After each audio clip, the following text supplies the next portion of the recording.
presenta wowmx.tv.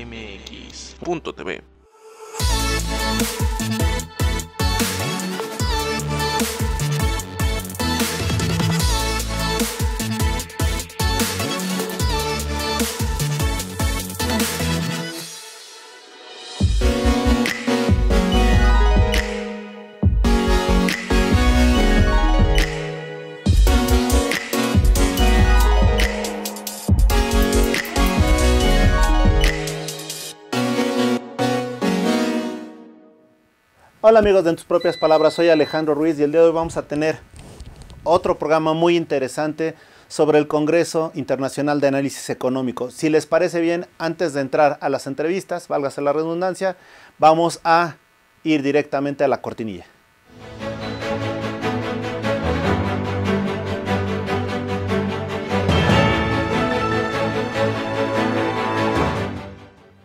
Regresamos amigos de En Tus Propias Palabras y de cara a este Congreso Internacional, pues realmente me ha sorprendido la respuesta porque cada vez hay más gente interesada en saber qué es lo que está pasando en materia económica obviamente, sin que eso sea excluyente porque también les interesa la cuestión política, la cuestión social y obviamente la sanitaria.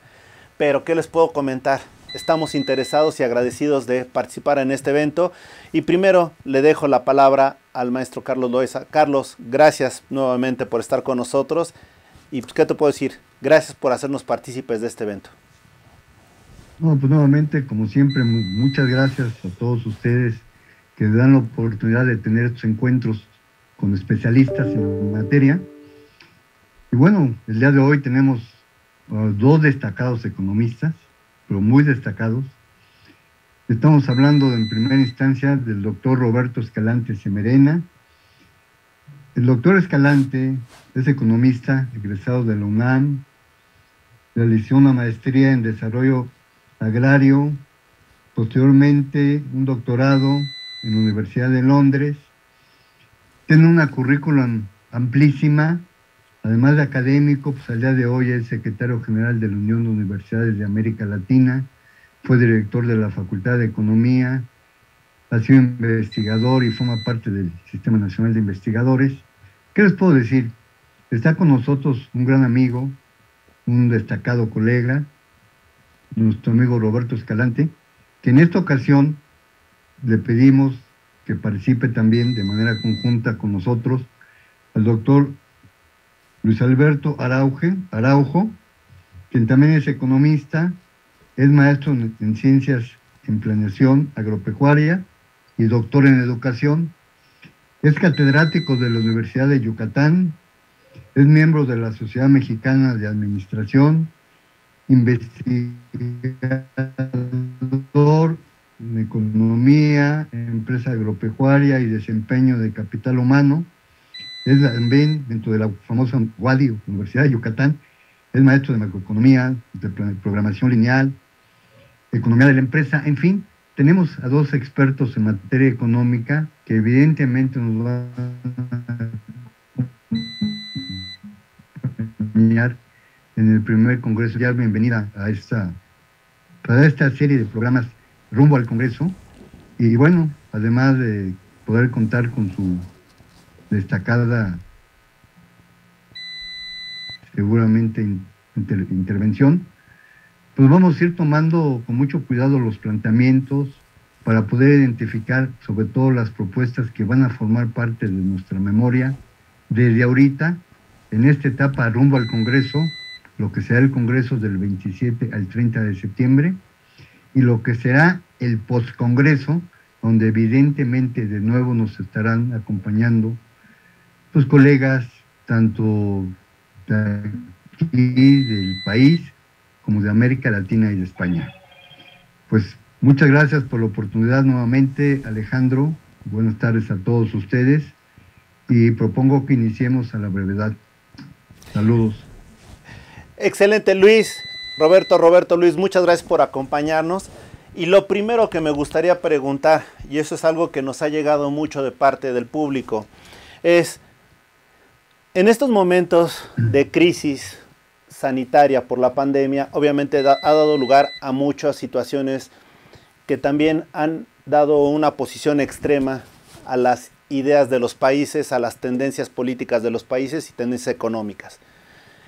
Nada más por citar, se habla mucho de un foro de Sao Paulo, se habla incluso hoy en México de un Vox de ultraderecha de España, y mi pregunta es, primero como México y también si lo podemos ampliar a Latinoamérica, ¿qué tan lejos o qué tan cerca estamos de cumplir con las ideologías de otros países o de movimientos internacionales?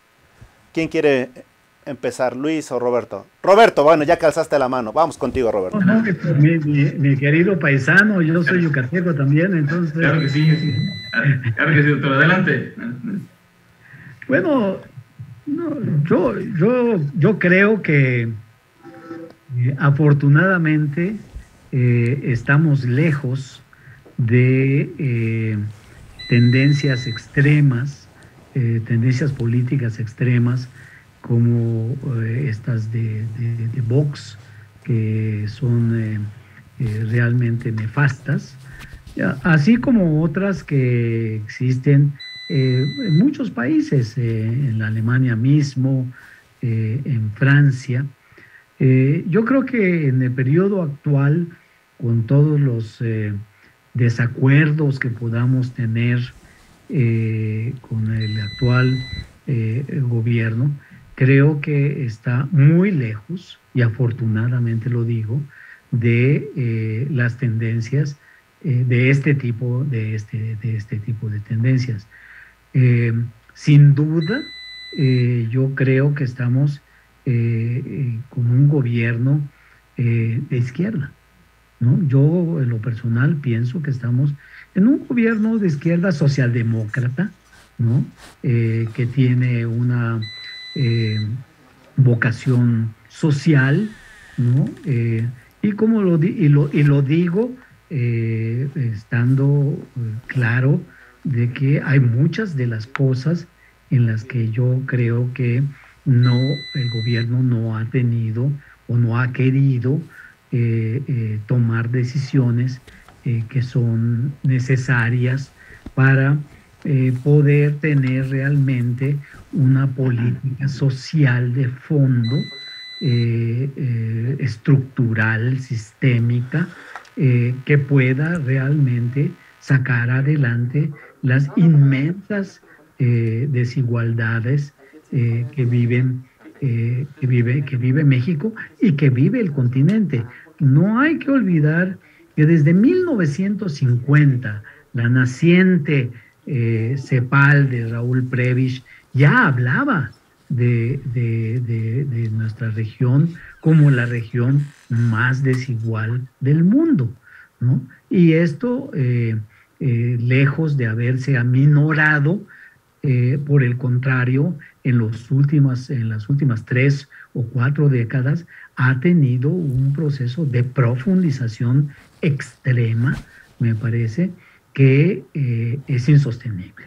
Es insostenible y que va a tomar mucho tiempo. Yo no creo que vayamos a hacer con el presidente López Obrador la cuarta transformación que él ha anunciado y de la cual se siente muy orgulloso, pero vamos a andar un poquito en un rumbo diferente, que no resuelve, a mi juicio, que no resuelve de fondo, de estructura, la gran desigualdad que vivimos, pero que sin duda marca una diferencia respecto de los gobiernos anteriores, que se encargaban de sacarle al pueblo mexicano la mayor riqueza que esta producía para su beneficio y para el beneficio de esa pequeña pero muy poderosa élite económica que vive en México. Esa es mi visión. Excelente. Pero Luis, ¿qué nos quieres agregar al respecto? Mira, efectivamente, nuestro continente es un continente con un mosaico interesante, diría yo, de los gobiernos con diferente ideología, diferente tendencia, ¿no? Efectivamente, en América Latina estamos encontrando a países de izquierda o de países con gobierno de izquierda, con régimen de izquierda, en el caso de Cuba, que ya prácticamente 60 años, ¿sí? Y por otro lado tenemos, por ejemplo, a Brasil ahora con Bolsonaro, con Bukele en El Salvador, que por cierto ahorita en una situación delicada, cuando se le ha autorizado o se le ha permitido buscar una relación en contra de la propia constitución salvadoreña, por ejemplo, ¿no? ¿Sí? Y nuestro país, que yo por supuesto coincido completamente con el actor Roberto Escalante, aún así de alguna manera estamos un tanto lejos de esos extremistas, de esas situaciones extremas, ¿no? Aún sin embargo con la situación que se está presentando en este momento en Nicaragua, por ejemplo, con la persecución prácticamente de los posibles opositores a Ortega, ¿no?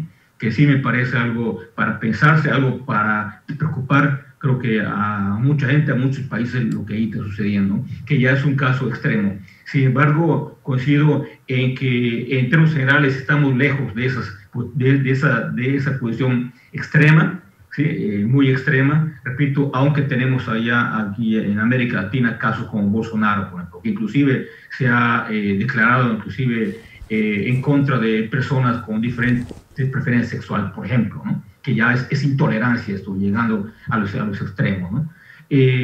Yo creo que aún así hay una lejanía de alguna manera en términos generales de los gobiernos o de los estados de América Latina, diferentes países de América Latina, ¿no?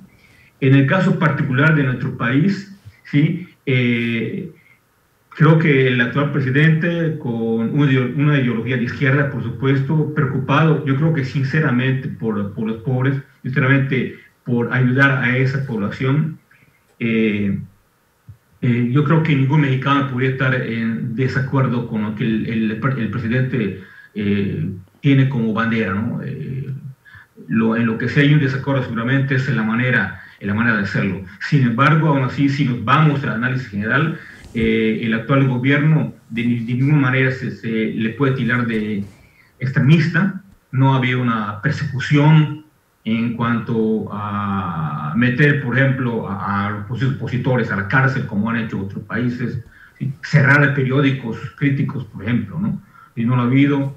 Las intentonas que hubo o la situación que se enfrentó con la Suprema Corte de Justicia, ¿sí? El alargamiento del periodo presidencial en la Suprema Corte de Arturo Saldívar, y lo que se preocupaba a muchos críticos, a mucha oposición, seguramente este primer paso para que el actual presidente busque pues una reelección. Finalmente me parece que esa situación se pudo resolver, creo que para el bien de la democracia mexicana, que todavía sigue en construcción, que sigue siendo una incipiente democracia, por supuesto, con sus imperfecciones que tiene y con mucho que todavía nos falta a los mexicanos por caminar en ese trecho, ¿no? Desde la revisión de las instituciones electorales, aunque deben conservar la autonomía, por supuesto que sí, pero hay que revisarla, yo creo que se debe revisarla completamente, y cuidando también las otras autonomías, el INEGI, el Banco de México, la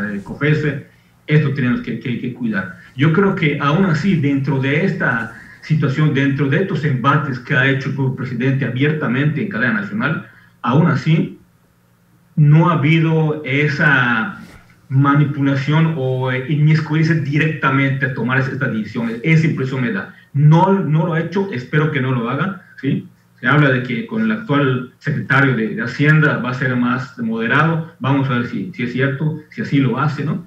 Pero definitivamente sí nos vemos, afortunadamente también lo digo, lo vemos lejos también de ese modelo que podría ser un presidencialismo completamente radical, ¿sí?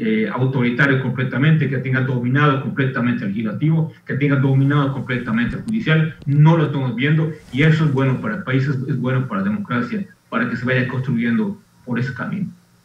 Excelente. Si hay algo que tienen los gobiernos como responsabilidad primaria, es generar las condiciones para que sus connacionales, con sus ciudadanos, generen riqueza en su país. Sin embargo, pareciera que hoy es un motivo de orgullo que la migración genere riqueza, y en este caso lo hemos visto, que de alguna manera esa riqueza se traduzca en algo vendible. Es decir, Para muchos es exportar miserias el hecho de mandar nacionales a otro país para que generen recursos y regresen. Y por el otro lado, hoy estamos viendo como una doble moral porque estamos orgullosos de lo que está regresando en remesas. ¿Cuál sería la postura adecuada?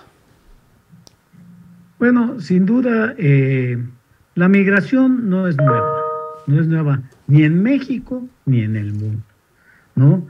La migración siempre ha sido un fenómeno social que en mucho tiene como base fundamental las desigualdades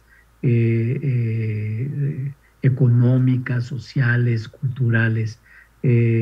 Recuerdo el famoso texto de Todaro, un texto que los economistas estudiábamos en alguna época ya no tan reciente, pero que hablaba de los diferenciales de ingreso como un incentivo importante para la migración. Y en el caso de México, como decía, desde la Segunda Guerra Mundial ha habido estos procesos migratorios. Ahora bien, dicho eso, hay que efectivamente aceptar que la economía mexicana es incapaz de poder absorber toda esa fuerza de trabajo, que ha tenido que buscar nuevos horizontes, no siempre halagüeños. Eso me parece un mito pensar que todos los migrantes que van fundamentalmente hacia los Estados Unidos, que es el punto de destino principal de los migrantes mexicanos, viven en grandes condiciones de bienestar, mucho menos. Y han sido ciertamente un flujo monetario realmente muy importante, y lo ha sido más en los últimos tiempos. Esto es responsabilidad de los gobiernos mexicanos, de no crear las condiciones adecuadas para que los mexicanos no tengan que irse. Claro, no me parece muy alabable esta expresión del presidente López Obrador, récord histórico de remesas, récord histórico de paisanos, de mexicanos que están fuera de los Estados Unidos mexicanos enviando dinero. Pero hay una cosa que es cierta también: si no se hubieran ido esos mexicanos, y lo digo con vergüenza, aquí habría habido una revolución social posterior a la que tuvimos a inicios del siglo pasado. La migración ha sido una suerte de válvula de escape a la incapacidad que el sistema económico mexicano, que es extremadamente concentrador de riqueza, que no genera los suficientes empleos, y no solamente para los no suficientemente preparados en términos medidos en términos de educación. Incluso hoy estamos viendo que gente con niveles de educación buenos están migrando. No es algo que hay que festinar, ¿no? Pero es un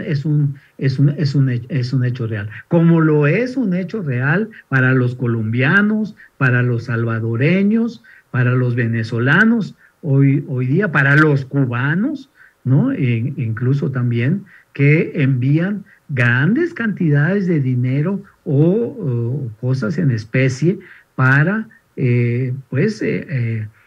a mitigar en alguna dimensión la pobreza que se vive en México, que es grande y que desafortunadamente, hay que decirlo, al presidente no le gustó, pero la Coneval le demostró que la pobreza ha crecido, ¿no? A pesar de los programas sociales que nunca México había visto. Entonces hay otras condiciones, hay otras cosas que hay que observar, y ella Una de ellas sería este tema de la migración. Ojalá que los mexicanos que están fuera puedan vivir en su casa, con su familia, con su cultura, con su comida, con sus parientes, lejos de las condiciones difíciles de racismo, de penurias económicas que viven en los Estados Unidos. Perfecto. Luis, ¿qué nos puedes comentar al respecto? Sí, yo creo que nadie sale de su país por gusto en este caso. Yo creo que la gran mayoría de personas sale por necesidad, y es lo que ha pasado con nuestros compatriotas que están en la Unión Americana, sobre todo allá, donde ahí es una economía grandísima, la locomotora de la economía mundial, ¿sí? Y afortunadamente, lo digo yo, está junto a nosotros, ¿no? Ya quisieran otros países también estar junto a Estados Unidos desde el punto de vista económico, ¿no? Por supuesto, ¿no? Por supuesto, y por supuesto también no es que estén en un lecho de rosas, de ninguna manera. Son condiciones difíciles esta gente que salen, estos compatriotas que salen. Es un ritmo de trabajo muy fuerte, lo sé. De hecho, en lo particular, tengo parientes que están allá y me lo han comentado. El ritmo de trabajo es fuertísimo. La economía norteamericana es intensa, es desgastante para la gente, ¿no? Y hay gente que tiene que estar trabajando todo el tiempo. Entonces, ganan, pero se desgasta, ¿no? Y yo creo que también lo estamos viendo por lo que ahorita está pasando con los inmigrantes que están pasando por nuestro país. Ahorita están Tapachula, siempre por allá, en ese lugar, que es frontera con Guatemala. Vemos a los hermanos haitianos, salvadoreños, guatemaltecos, cubanos. Es lamentable, a uno le da pena, y es gente que sale porque sus países no le dieron esa oportunidad, ¿sí? Y bueno, están buscando otros horizontes. Definitivamente esto es así. Y en el caso particular de nosotros, por supuesto, es un flujo de divisas que bienvenido, porque nos ayuda muchísimo en nuestro país, sobre todo a esas familias de inmigrantes que ni siquiera son muchos que son clase media, es clase baja. Es un flujo de dinero que se va a esa clase baja, que le ayuda de alguna manera, en muchos casos, a vivir al día, y en otros casos, cuando hay ahorro, les ayuda a subir un poco su nivel de vida y poco a poco llegar a convertirse en una clase media baja, por llamarla de alguna manera, poco a poco. Pero ese flujo de dinero es importante, ¿no? Tan importante es, y aquí abordo un tema también con muchas espinas, como lo es siempre la economía política, ¿no? ¿Sí? El caso de la economía informal de nuestro país. Alguien dijo por hace muchos años, bendita economía informal, porque permite que la gente tenga un dinero, aunque va de impuestos, pero tiene un dinero que le sirve para comer su comida, para cobrar algo. Y igual como dijo hace un momento ahorita el doctor Escalante, nos ha evitado una explosión social mayor que podría ser si no hubiese economía informal. Si esta gente no tuviera un escape por la economía informal, sería una situación peor todavía la de México, con mucha delicadeza. Quizá ya hubiese pasado algo en este momento si no tuviéramos una economía informal y si no tuviésemos ese flujo de divisas que llega de fuera. Efectivamente, es mérito nada más de los mexicanos que salieron. De nadie tiene por qué colgarse esa medalla, que al contrario, uno diría, hasta sería una vergüenza, porque efectivamente se van porque su país o sus gobiernos, no solo que ya lleva 3 años, y los demás, los anteriores, que no les dieron la oportunidad o no ostentaron las bases para que la economía pueda generar el número de empleos que necesita nuestro país y absorber a esa mano de obra que cada día está creciendo, porque seguimos siendo un país joven, un país de gente joven, que cada año hay millones de jóvenes que cumplen 18 años y ya se están incorporando al mercado laboral, muchos de ellos, y bueno, no hay las suficientes plazas para absorberlo, ¿no? Y otro punto que mencionaste también es el que se refiere a la donación, a ver qué hace nuestro país a otros países de vacunas o de dinero, y siempre hay discusión por allá. Siempre va gente que le va a decir a cualquier gobierno, oye, si aquí hay necesidad, ¿para qué está regalando vacunas o por qué está regalando dinero a América Central cuando aquí hay pobres? Finalmente, es una política y es también una manera de darle al mundo esa cara de un gobierno mexicano, cualquier gobierno que haya sido. Nuestro país tiene una tradición larga de tener buenas relaciones con el exterior, de alguna manera, inclusive hubo su liderazgo en los años 70, ¿sí? decir, bueno, México es un país que ayuda a los demás, que no se mete en los problemas de los demás y está para ayudar a las poblaciones de otros países hermanos, etcétera, ¿no? Es una imagen que da el gobierno mexicano diciendo, aquí está México, es solidario con las necesidades de otros países, porque es importante que haya solidaridad en el mundo. Creo que más bien está yendo por allá, pero repito, además, siempre va a haber oposición, decir, es que ese dinero se va utilizado con los mexicanos que lo necesitan acá y no con otros hermanos de otros países que tienen un gobierno que los debe atender. Siempre va a haber esa discusión. Excelente. Y bueno, ¿qué tan lejos nosotros estamos de ver a un narcoestado real y legítimo en América Latina? Caray, ese es un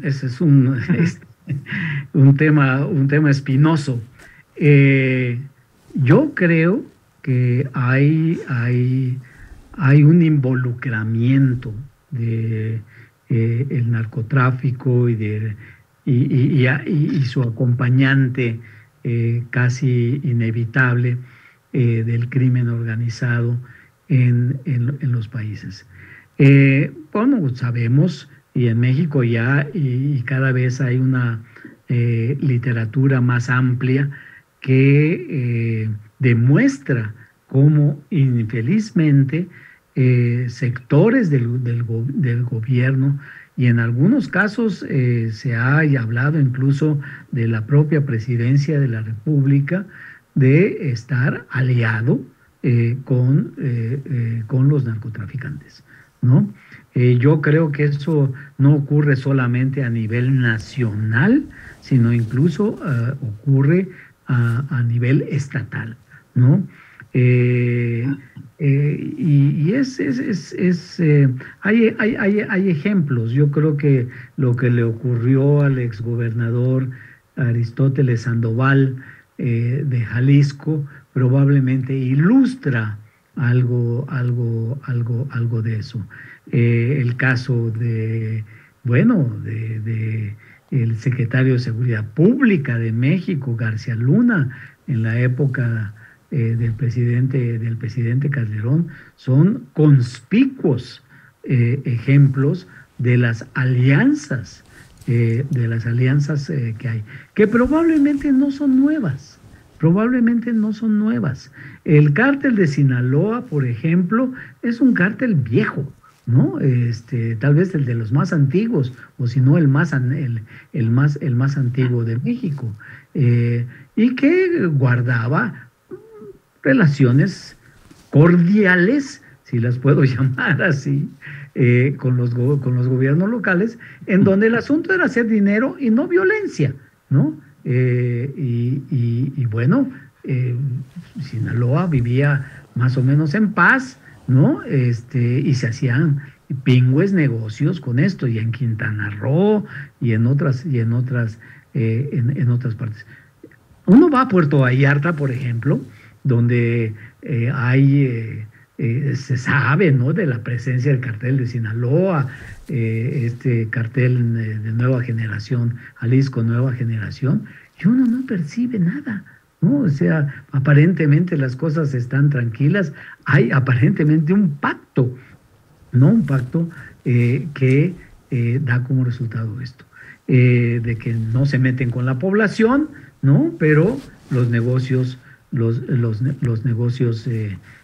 fluyen. Y en otras partes de América Latina probablemente esto esté pasando. Colombia, ¿no? Era un estado, un narcoestado, ¿no? La presencia de las bandas de narcotraficantes ahí era profunda.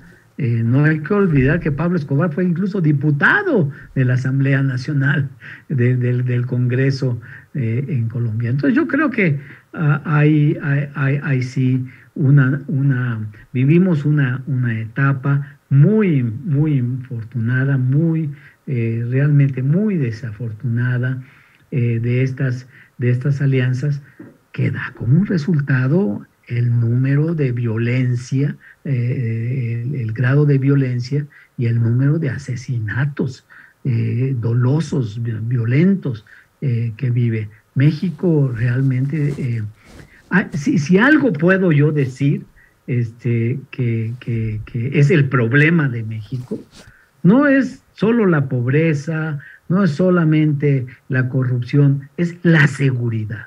La seguridad es el tema, a mí me parece central que estamos viviendo en este país. Y una cosa realmente todavía más difícil. Si no la resuelve López Obrador, que estoy seguro que no está ligado, por lo menos esa es mi convicción, de que no está ligado con el narcotráfico, ¿quién lo va a resolver? Ahí lo dejo. Ok, vamos contigo, Luis. Sí, en este caso, esta situación de narcotráfico y el crimen organizado, que eso es parte, ¿no? Es muy complejo, por supuesto. Son muchas variables que intervienen. Por supuesto, es una mafia. Por supuesto que tiene que haber colusión de parte de las autoridades para que hayan permitido ese crecimiento de este monstruo, ¿no? Y cuando hablo de autoridades, no me refiero solamente a las nacionales, sino también afuera, en Estados Unidos, ¿no? La facilidad que puedan adquirir armas de calibre tremendo, que solamente puede utilizar un ejército. Eso es mafia, por supuesto, solo porque se los venden, porque se los pueden permitir, ¿no?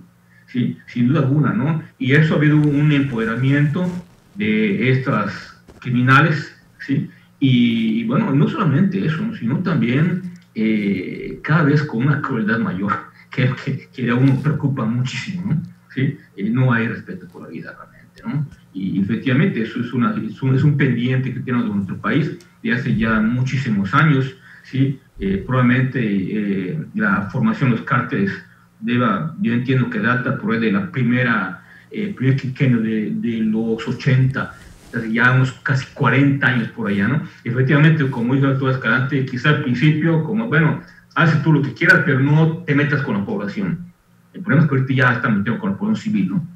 Que está pagando muchas veces esos platos rotos. Y bueno, es lo que es preocupante para la población, ¿sí? Para los ciudadanos, ¿sí? Que en un momento dado sienten esa inseguridad que hay, en qué momento te van cuando menos, una extorsión de piso, ¿sí? O sea, sería, entre comillas, lo menos malo que te extorsión de piso, y no un secuestro, ¿no? O un asesinato, o un asalto violento, ¿no? Y esa situación es muy peligrosa, y yo espero que no llegue a pasar acá, ¿no? O sea, como tu lado, que pueda ya empoderarse, que la oposición está diciendo que hay una vinculación, etcétera. Dice Aureoles comenta que tiene evidencias, no lo sabemos, pero bueno, es lo que comenta este gobernador, ¿sí? Pero sí, algo que es preocupante es que como lado puedan hacerlo. No sabemos o no se viene bien si ya lo lograron hacer, que pongan autoridades. Si alguien me dice, sí, ya lo lograron, podría ser, ¿no?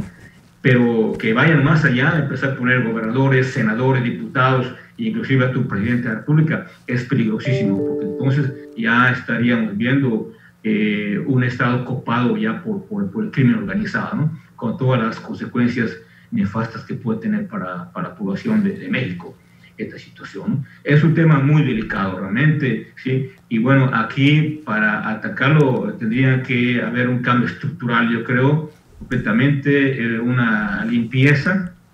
Entiendo que el señor presidente quiere hacerlo, ¿sí? No es nada fácil, y por supuesto tendría que barrerlo. Eso de combate a la corrupción tampoco es nuevo. Yo recuerdo en el 82 con De la Madrid, ¿sí? Algo de la sociedad, moral de la sociedad, algo así comentaba, o sea, ya se hablaba, simplemente no se alcanzó. Bueno, lo mismo era el anterior sexenio con Peña Nieto, muy corrupto, un sexenio muy corrupto, realmente, ¿no? Sí, yo digo, bueno, ¿dónde acabó ese combate con la corrupción? ¿Qué está pasando? Es una situación ahí que yo creo que se refiere que para poder hacer requiere desde la educación, ¿sí? La capacitación a los servidores públicos, a la propia sociedad, ¿sí? A los cuerpos de la Guardia Nacional, los militares, las policías municipales, que es el primer contacto, porque estamos en un municipio, todos estamos ahorita en un municipio en este momento, ¿sí? Es la célula básica, desde ahí habría que empezar, ¿no? Sí, una capacitación y una educación a las propias policías municipales para empezar, ¿no? Igual que la sociedad, ¿no? Esto nos puede llevar muchos años. Habría que ver también el ejemplo con Colombia, que Colombia de alguna manera pudo vencer a eso. Yo creo que había que acudir, no creo que no lo ha hecho, que los gobiernos mexicanos hayan acudido con Colombia, para decir, dime qué hiciste, cómo lo hiciste, para que yo también pueda combatir esta situación en nuestro país y bueno, finalmente podamos empezar a mejorar. Perfecto. Gracias. Me están llegando dos preguntas que las voy a hacer tal cual. La primera de ellas es que en el caso concreto de México, ¿realmente Estados Unidos es amigo o enemigo de México? Y lo cito por algo. Porque por un lado somos ahora sí que de piquete de ombligo, muy cercanos y firmamos un tratado México, Estados Unidos y Canadá, un tratado comercial.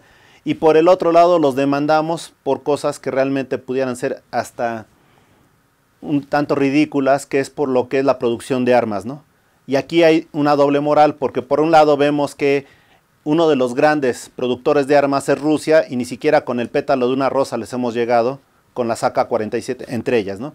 Y ahorita que comentaba Luis de la gran relación que ha tenido México con los países, pues también nos la pasamos ahí señalando a España por la invasión, etcétera. Entonces realmente la primera pregunta que me hacen es, ¿somos amigos o no de Estados Unidos o cómo ver esa relación? Esa es la primera pregunta. Y también, aunado a esto, me están comentando de lo que decía Roberto, de lo que está pasando con Abinader, si no mal recuerdo, que él busca la reelección a pesar de su constitución.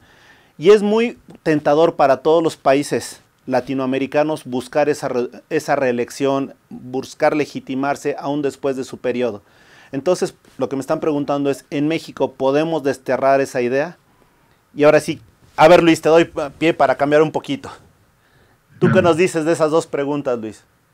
Claro. Sí, bueno, en el caso con Estados Unidos, Estados Unidos es un país que tiene alianzas y los que se alían no son amigos, ¿sí? Son aliados en su momento, ¿sí? Para conseguir un fin, y cuando hay una situación que haya que acabar con esa alianza, lo van a hacer, ¿no? Yo no creo que haya una amistad, pero bueno, pero yo creo que podemos cultivar esa relación social, política y económica y buscar el beneficio también como país. ¿Sí? Aquí sería un ganar y ganar. Los Estados Unidos, como un país poderosísimo, sin duda alguna, en lo político, en lo militar, en lo económico, generalmente son quienes ponen las bases, llevan la batuta del diálogo que se va a hacer. ¿Sí? Es difícil lidiar con una potencia, sin duda alguna, ¿no? Y lo mismo sucedió cuando estudié la URSS, cuando los países estaban allá en ese bloque. Era dificilísimo lidiar seguramente con la Unión Soviética, así como difícil lidiar con Estados Unidos, ¿no? Yo lo que creo que podemos hacer es ser prácticos, pragmáticos, ¿sí? Y un momento dado, sentados a la mesa siempre, buscando que haya un beneficio social, político y económico para nuestro país, ¿sí? Siempre hay una sesión, ¿sí? de situaciones, donde cuando uno se sienta a la mesa, siempre alguien tiene que ceder algo, ¿sí? Alguien tiene que aceptar algo, pero bueno, vamos a ceder de alguna manera que no perdamos ni la dignidad, ni hay un efecto o un daño mayor en lo social, en lo político, en lo económico para nuestro país. Yo creo que así es como tiene que trabajarse con Estados Unidos. Yo creo que así lo han hecho muchas veces los actuales gobiernos, o los gobiernos mexicanos desde hace muchos años, algunos más que otros, ¿sí? En la situación de asimetría que hay en todos estos órdenes que acabo de mencionar, político, militar, económico, puede llegar a un momento dado a que hay una subordinación también, sin duda alguna, ¿no? Seguramente lo ha habido alguna ocasión. De hecho, los opositores le reclaman a López Obrador, que fue un subordinado de Trump en su momento, que nunca se respetó, etc. Siempre va a haber algo de esto, ¿no? Pero yo creo que ser pragmáticos, sin buscar ese enfrentamiento donde seguramente saldríamos perdiendo, repito, por la asimetría que existe con este país tan fuerte, ¿no? Tan poderoso, que está al lado de nosotros, ¿no? Yo creo que es así como tiene que manejarse un país, cualquier país que sea y que tenga una asimetría, tiene que ser práctico en este caso y evitar un desgaste que finalmente lleve a un perjuicio social, político, económico de la nación, ¿no? Pero perdón, Roberto, pero entonces sí nos da para pelearnos con España por la conquista. Sí, no, perdón, Luis, no sé si quieras terminar. Adelante, doctor, adelante. Gracias. Yo creo que este pleito de pedir, exigirle a los españoles perdón por la conquista, me parece un tema francamente insulso, ¿no? La historia no es reversible. Y bueno, los españoles tuvieron excesos como los tienen hoy los Estados Unidos, lo han tenido los rusos, los han tenido muchos países imperialistas en África, Francia, Bélgica, etcétera. Creo que es un distractor, a mi juicio es un distractor de los problemas realmente centrales, ¿no? Finalmente esta presencia española en México creó un mestizaje que bueno, que dio como resultado lo que hoy somos, con lo bueno y con lo malo, ¿no? Estas son algunas de las preferencias ideológicas del presidente, que gusta mucho, a mi juicio, a veces de meter muchas discusiones que no son realmente las centrales para sacar adelante el país. Entonces, yo la verdad no le pongo demasiada importancia, y sí le pediría más al presidente: discutamos cómo vamos a realmente a distribuir la riqueza en este país, cómo vamos a realmente hacer una reforma fiscal en donde los ricos realmente paguen lo que tienen que pagar, cómo vamos a hacer para invertir mucho más en salud que lo que hemos hecho, porque ha venido un decrecimiento en la salud, cómo vamos a generar realmente escuelas de calidad para que no semejos de escuelas que no responden a las necesidades. En fin, creo que hay un portafolio de necesidades mucho más profundo, mucho más importante a que el rey de España nos mande una carta pidiéndonos perdón, ¿no? Con todo respeto, como dice el señor presidente. Y respecto a la segunda pregunta, yo no creo, yo veo muy difícil a que pueda haber una reelección en México. Lo veo muy complicado. Ciertamente el presidente tiene hoy revisaba los datos de aceptación y tiene más del 60%, 62 o 64% de aceptación.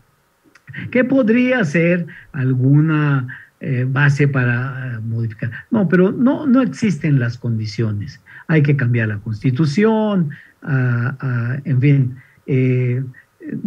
Ojalá que López Obrador no cometa el error de Evo Morales, ¿no? Que creo que va a pasar mucho mejor a la historia de México haciendo las cosas que está haciendo, con todo y los defectos, algunos defectos, nadie es perfecto, pero algunas de las cosas que le son criticables, que aspirar a una reelección que la veo francamente imposible. Excelente. Luis. Sí, con respecto a ese punto, yo también lo veo definitivamente, sí, no hay las condiciones. De hecho, ahorita afortunadamente hay un Congreso menos desequilibrado, ¿sí? Y esto implicará que el partido hegemónico, que es Morena, tenga que sentarse a la mesa. De hecho, con la pregunta de la revocación, así sucedió, ¿no? Y salió una pregunta verdaderamente de una revocación, ¿sí? Y no una ratificación como lo que quería Morena al principio, ¿no?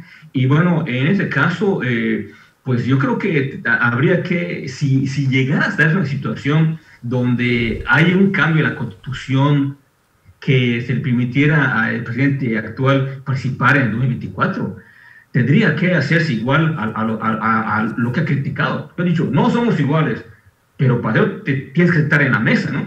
Para hacerlo. Entonces, por fin, ¿eres igual o no eres igual? O sea, si sientas con un no y no igual, entonces, ¿sí? De manera que no lo creo. Además, en una situación que se presenta externa, ¿no? Lo que ahorita acaba de pasar en El Salvador con Bukele, los Estados Unidos han emitido una crítica fuerte. Lo harían aquí en México, por supuesto que lo harían. Si si se llega a dar una situación en donde se logre cambiar la Constitución, ¿sí? O peor aún, que sin cambiarla permita al presidente actual participar buscando una reelección en el 24. Por supuesto que Estados Unidos, como secretario de Estado, pondría el dedo en la llaga y diría, oye, ¿qué está pasando? ¿Qué están haciendo allá? ¿No? O sea, están violando la Constitución, es lo mínimo que dirían en otro lado, ¿no?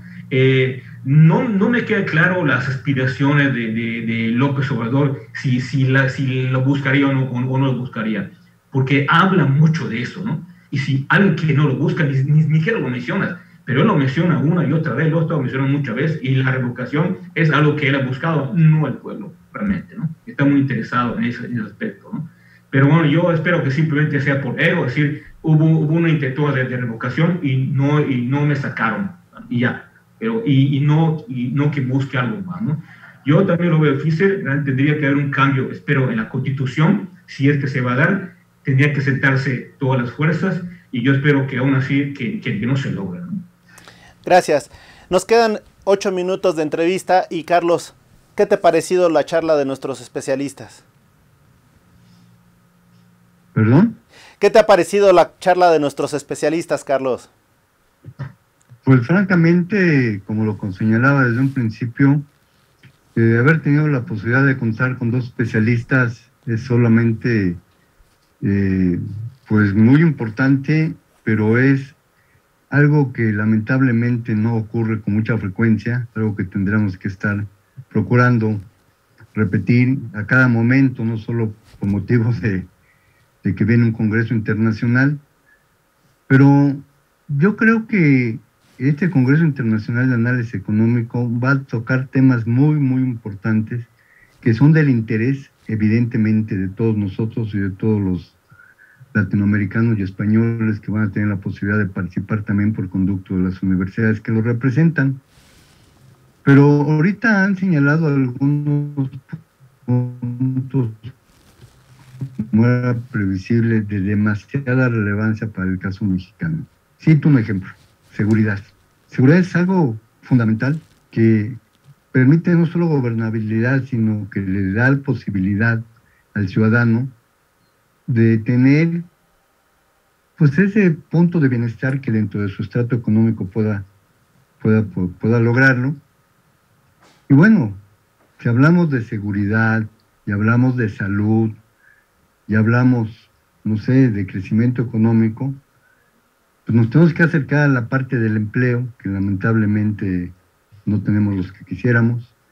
Coincido en la importancia de la economía informal, que efectivamente es una válvula de escape que nos ha permitido avanzar en lo que significa cierta gobernabilidad. Pero bueno, este tema, el de seguridad, el de crecimiento, el de pobreza, hay otros mucho más también muy importantes, como es el financiamiento, pequeñas empresas, y el caso de pobreza, que es en todo momento algo fundamental.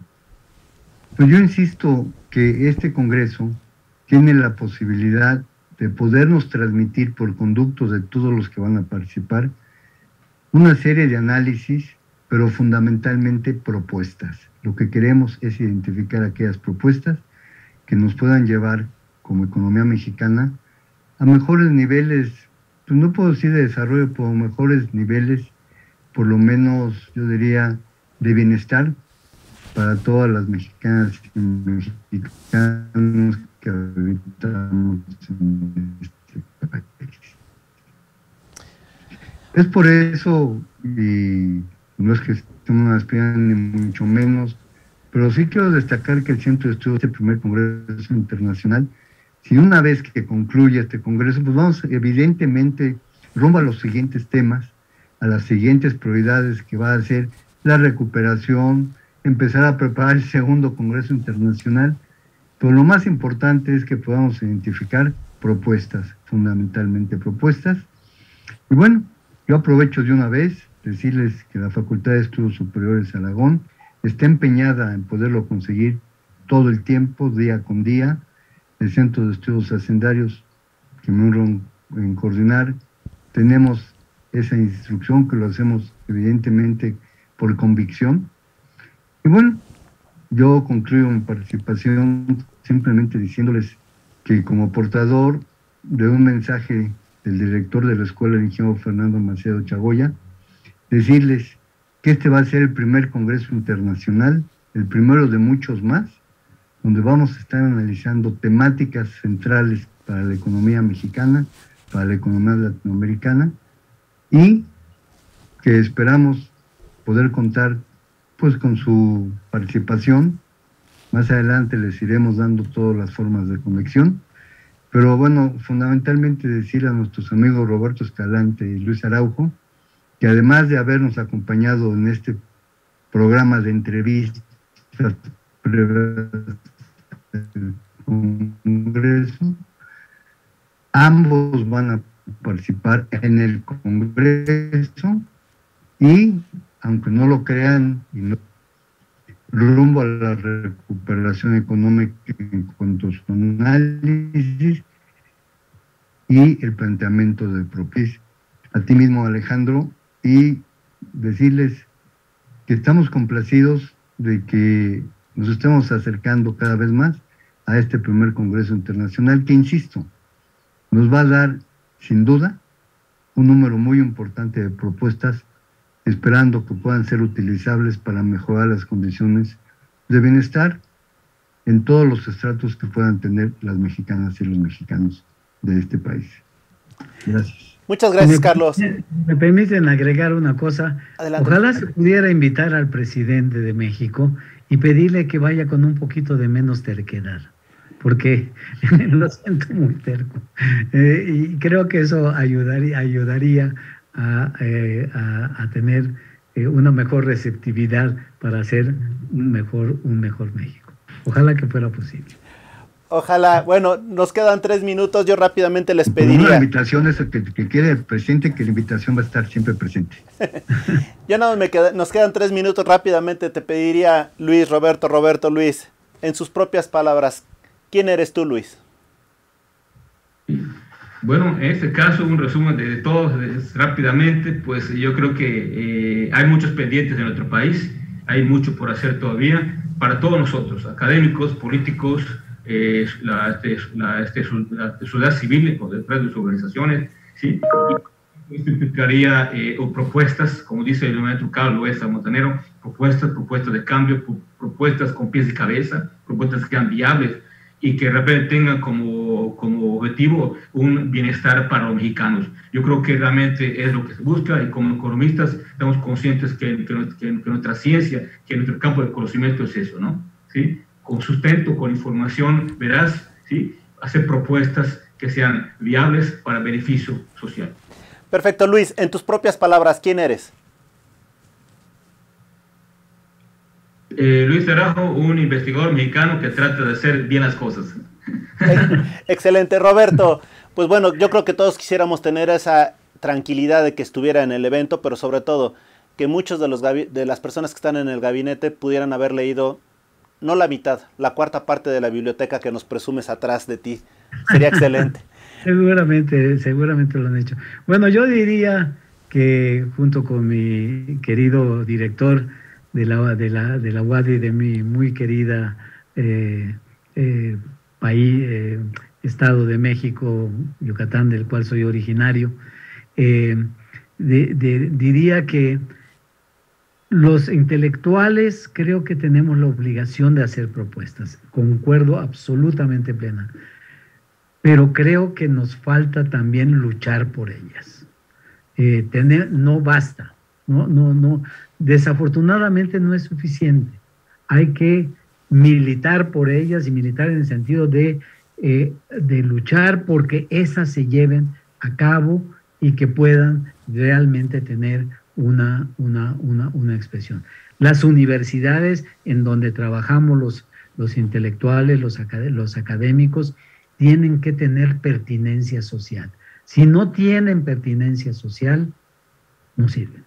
Perdone, es un poco extremo lo que digo, pero si no tienen pertinencia social, hay que transformarlas. Y yo también, junto con Luis, soy un simple ciudadano que trata de luchar porque México viva más seguro. Excelente, pues bueno, muchas gracias por habernos acompañado. Cuando me asaltan, ¿no? o a mi hija que sale a la calle y quién sabe qué le pueda pasar. Muchas gracias. Gracias a ustedes y sobre todo gracias a ustedes que nos han seguido. Esto ha sido En tus propias palabras de cara al Congreso Internacional de Análisis Económico. Hasta la próxima. Hasta la próxima. Wow MX.tv